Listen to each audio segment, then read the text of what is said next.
Sir আপনি যেটা বললেন যে রমাদান আসলে শয়তানকে শিকলবদ্ধ করা হয়, কিন্তু আমাদের একটা কনসার্ন আছে এরকম যে আমরা সাধারণত শয়তান বলে বিদায় পাপ করে থাকি, কিন্তু রমাদানে তো শয়তানকে শিকলবদ্ধ করা হয়, তারপরও কেন আমরা পাপ করে থাকি? খুবই সুন্দর একটা কথা। মূলত পাপ মানুষ কেবলমাত্র শয়তানের কারণে করে না, মানুষের মধ্যে কিন্তু একটা মিনি শয়তান বসবাস করে। মানুষ যখন কোনো কাজ হ্যাবিটে রূপান্তরিত করে, মানে তার অভ্যাসে রূপান্তরিত করে, ওটা কিন্তু তখন মিনি শয়তানে পরিণত হয়ে যায়। অতএব লোকেরা কেবলমাত্র শয়তান তাকে ধোকা দিয়েছে বলে কাজ করে না, বরং শয়তান ধোকা দেওয়ার মাধ্যমে সে এই কাজটি করতে করতে এটা তার হ্যাবিটে পরিণত হয়ে গেছে, এটা তার চরিত্রের অংশ হয়ে গেছে। এই কারণে লোকেরা এই কাজগুলো করে। ধরুন 11 মাস জুড়ে কোনো একটা মানুষ যে অন্যায় করেছে, সে অন্যায়টা 11 মাস পর হঠাৎ করে তিনি কীভাবে বন্ধ করবেন? যদি আমরা ধরুন একটা ফ্যানের কথা বলি, তো ফ্যানটা যখন আমরা বন্ধ করি সাথে সাথে বন্ধ হয়ে যায়। সুইচটা বন্ধ করলে কোনো দিন তার সময় লাগে। ঠিক তেমনিভাবে আমরা যখন গাড়িকে স্টার্ট যখন বন্ধ করি, তার সাথে সাথে কি তার চাকা ঘোরা বন্ধ হয়ে যায়? নো, তারপর কিন্তু সে আরও অনেক দূরে যায়, তাই না? তাকে হার্ড ব্রেক করা লাগে। হার্ড ব্রেক করলেও কি সামনে যায় না গাড়ি? যায় তো। একবার হার্ড ব্রেক করেছেন, তারপর কিন্তু সে একটু আরেকটু আগে যায় না, মানে ইয়ে করতে করতে, ড্র্যাগিং করতে করতে সামনে চলে যায়। তো ফলে আমরা যখন 11 মাস একটা গতি নিয়ে যখন চলেছি, মানে একটা হ্যাবিট তৈরি করেছে, রমাদানে এসে হঠাৎ করে আমরা এই হ্যাবিটটা তৈরি করতে পারি না, মানে আমরা হ্যাবিটটাকে পরিবর্তন করতে পারি না। এই কারণে দেখুন রাসূলুল্লাহ সাল্লাল্লাহু আলাইহি ওয়াসাল্লাম কিন্তু রমাদানের আগে প্রস্তুতি নিতে বলেছেন। কোনটা? শাবান মাস। গোটা শাবান মাস জুড়ে তিনি রোজা রাখতেন, ইল্লা কালিলা। হাদিস শেষে রাসূলুল্লাহ সাল্লাল্লাহু আলাইহি ওয়াসাল্লাম শাবান মাসে অল্প কয়েকদিন বাদ দিয়ে বাকি সবগুলো দিন তিনি রোজা রাখতেন। এবং উসামা বিন যায়েদ রাদিয়াল্লাহু তাআলা আনহু, আয়েশা রাদিয়াল্লাহু তাআলা আনহু সহ অনেক সাহাবী থেকে এরকম বর্ণনা আছে, রাসূলুল্লাহ সাল্লাল্লাহু আলাইহি ওয়াসাল্লাম অল্প 2-1টা দিন বাদ দিয়ে আর পুরো শাবান মাসে তিনি রোজা রাখতেন। কারণ কি? রমাদানে যেন হঠাৎ করে প্রবেশ না করি। একজন মানুষ হঠাৎ করে যদি কোথাও ঢুকে, তাহলে তিনি বুঝতে পারবেন না, আর বোঝার আগে 8-10 দিন চলে গেছে। এরপরে আবার কি কয়েকদিন পরে, এরপরে ঈদের শপিং, ঈদ, এরপরে মধ্যখানে কয়েকটা দিন তিনি ভালো থাকতে পারেন। তো ওই যে হ্যাবিটের তাড়নায় মানুষ আসলে কি অন্যায় করে। শয়তান তো শিকলবন্দি, তা তো আমরা দেখতেই পাই। যে লোক কোনোদিন ইবাদত করে না, সে কিন্তু মসজিদে দৌড়ায়, তাই না? যারা অন্যায় করছে, যারা অন্যায়ের মাত্রা কমিয়ে দিয়েছে, এটা তো স্পষ্ট, গোটা পৃথিবী জুড়ে এরকম ঘটনা ঘটে।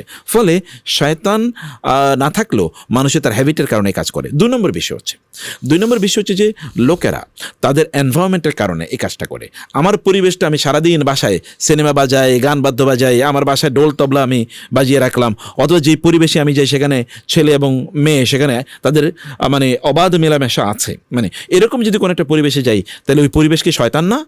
পরিবেশে তো শয়তানের একটা পার্ট, পরিবেশ তো দাজ্জালের একটা পার্ট। অতএব আমরা এরকম একটা পরিবেশে থেকে তারপরে যে আমি বলি যে না, আমি কোনো একটা যেখানে ধরেন পতিতারা আছে সেখানে গিয়ে আমি বলি না, আমি এখন আল্লাহর ওলি হয়ে যাব, তা তো সম্ভব না। কারণ আল্লাহ আমাদেরকে বলেছেন আমরা যেন আমাদের পরিবেশ ঠিক করি, তাই না? আমাদের ঘরের পরিবেশ ঠিক করি, আমাদের বাইরের পরিবেশ ঠিক করি। এটাই তো আমর বিল মারুফ নাহি আনিল মুনকার। তো তাইলে এখানে হচ্ছে 2 নম্বর প্রবলেম এটা। 3 নম্বর প্রবলেম হচ্ছে আমাদের নফসটা তো আছে। ইন্নান নাফসা লাআম্মারাতুম বিসসু। নফসটা কিন্তু মানুষকে খারাপ কাজে নির্দেশ প্রদান করে। অতএব এই নফসটা কিন্তু আমরা নিয়ন্ত্রণ করতে পারি। নফসটাকে আমরা আম্মারা থেকে লাউমা থেকে মুতমাইন্না স্তরে আমরা নিতে পারি না। তাইলে এইরকম কিছু প্রবলেম কিন্তু আছে। তাইলে আমাদেরকে করতে হবে কি, মানে আমাদেরকে করতে হবে মূলত রমাদানের আগে আমাদের রমাদান শুরু করতে হবে। সেটা হচ্ছে ওই যে বললাম যেটা শাবান। আমাদের সালাফরা কি করতেন? রমাদানের জন্য 6 মাস আগ থেকে প্রস্তুতি নিতেন, যেন রমাদান হুট করে প্রবেশ না করতে পারেন। রমাদানকে তো আপনি মানে ক্যাপিটালাইজ করতে হবে।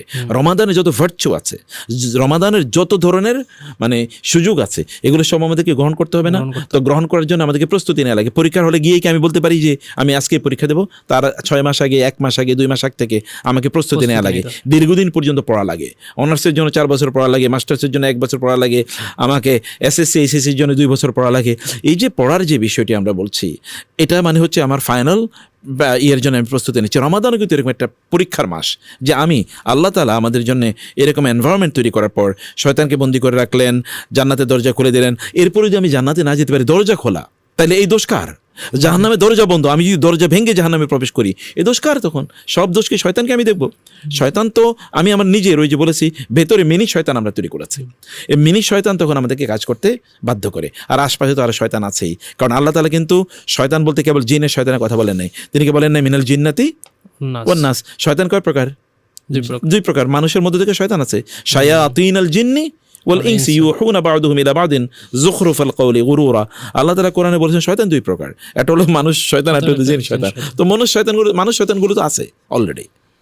তো আমরা এই কারণে আমাদের নিজেদেরকে পরিবর্তনের জন্য আগ থেকে যেটা বলেছি আমরা, যে শাবান মাস আল্লাহর রহমতে শাবান মাস চলছে, শাবান মাসে যেন আমাদের রোজা ব্যাপক পরিমাণে যেন আমরা রাখি, তাইলে আমরা রমাদানটাকে সুন্দর করে চালাতে পারবো ইনশাআল্লাহ।